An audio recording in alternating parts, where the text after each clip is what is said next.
voilà, 10 ans qu'on est là. Et notre notoriété s'est fait progressivement. On a eu un petit peu de visiteurs la première année, de plus en plus. Et avant le Covid, on faisait à peu près 1000 entrées sur l'année. Pour une petite structure comme ça, c'est déjà mignon. Maintenant, c'est sûr qu'avec l'effet Covid, il y a eu un gros ralentissement et on démarque très progressivement. Principalement, il y a 4 pièces. Dans la première, on va parler en préambule de la manière dont on écoutait de la musique à la fin du 19e siècle. Les premiers enregistrements sonores, ça date de là. Dans cette pièce ici, on a la radio en tant que telle. La radio a commencé après la guerre 14. Il y a tout un tas de physiciens qui ont fait des découvertes tout au cours du 19e. Et c'est au début du 20e qu'on a mis bout à bout toutes ces découvertes pour créer la radio. Donc on peut dire qu'à la fin de la guerre 14, en 19, la radio était au point. Il faut un point culminant pour émettre très loin, donc la tour Eiffel était bien disposée pour. Et vous savez qu'elle a été déclarée d'utilité publique à cette occasion, sinon elle devait être démontée.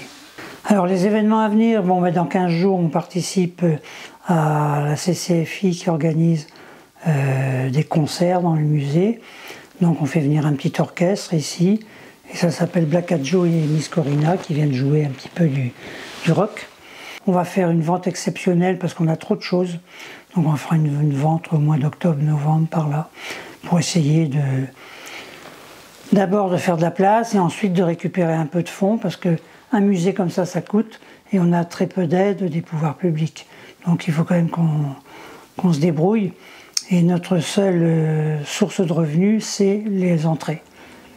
Parce que le prix de la visite est quand même de 6 €.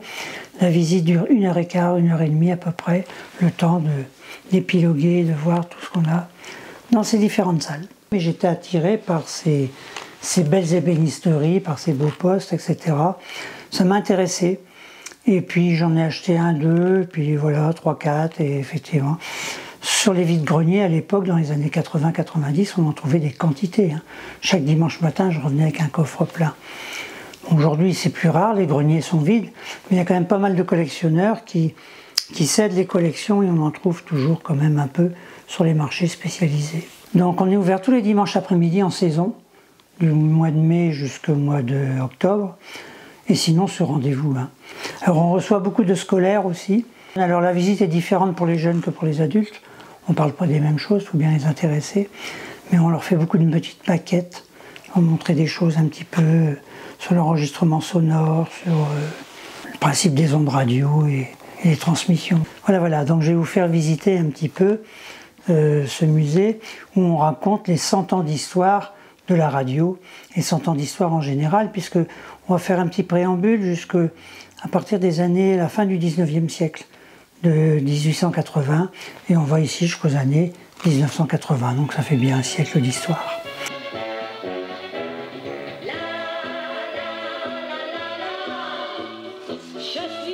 Et donc, c'est à partir de 1922 qu'on a eu les premières émissions de radio.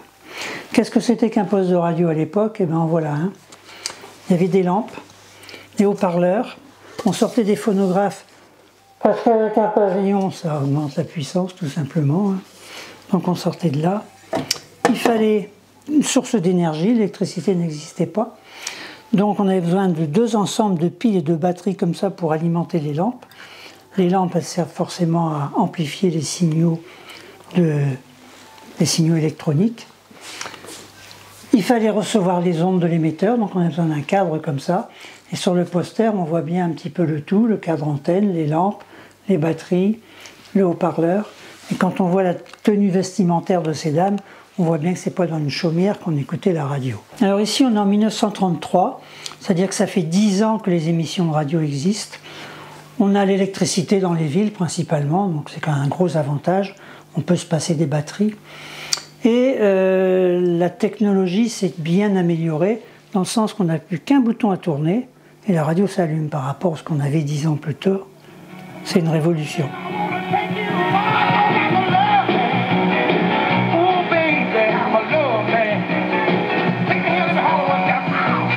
À partir de 1933, on a beaucoup de stations de radio qui existent.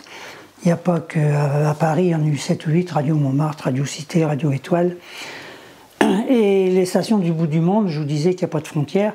Donc sur les cadrans, on va voir écrit carrément le nom de la ville où se trouve l'émetteur. Voilà, donc ici on appelle ce qu'on appelle les postes de chevet. Pourquoi chevet? Parce qu'ils sont petits, on peut les mettre sur la table de nuit, dans la chambre, et écouter un petit peu la radio avant de s'endormir. On trouve également les premiers radio-réveils à partir de 1953. Donc il y a carrément une horloge qui est insérée dans le poste de radio qui permet de l'allumer le matin pour se faire réveiller en musique. Voilà, ça date de là, les radio-réveils.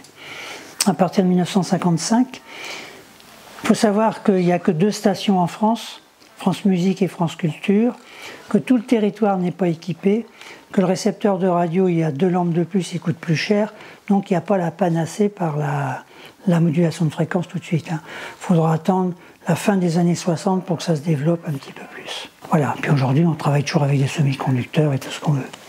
On va aller les voir. On va parler des appareils à transistors. On va abandonner les lampes.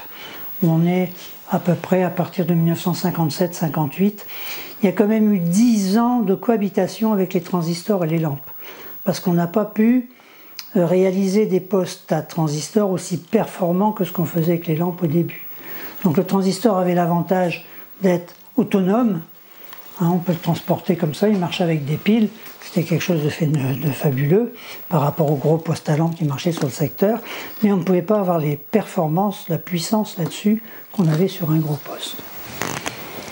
Un appareil à transistor, ça coûtait très cher. On peut dire à peu près environ 3 000 € aujourd'hui. Et quand on avait une voiture, on n'avait pas acheté un deuxième appareil à transistor. Donc c'était celui qu'on avait dans la cuisine ou dans la chambre qu'on transformait en autoradio. Il y a des crochets pour le suspendre sous le tableau de bord et c'était l'autoradio, tout simplement.